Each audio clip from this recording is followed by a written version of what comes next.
সে তোমাকে ভালোবাসে না জেনেও তুমি তাকে ভালোবেসে যাচ্ছ।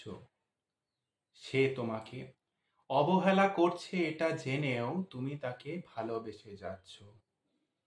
সে তোমাকে কোনো পাত্তাই দিচ্ছে না, কোনো গুরুত্ব দিচ্ছে না, তা সত্ত্বেও তুমি তাকে ভালোবেসে যাচ্ছ।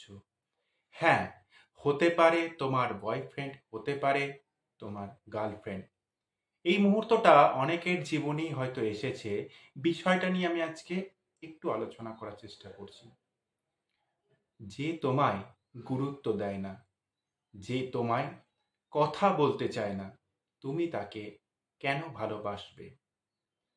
তুমি যখন দেখছো যে সে তোমায় ছাড়া অন্য কোনো কারোর সাথে ভালো রয়েছে, তুমি কেন তাকে বারবার ডেকে আনবে? তুমি যখন দেখছো সে অন্যের সাথে অনেক ভালো আছে, তখন তুমি কেন ভালো থাকবে না?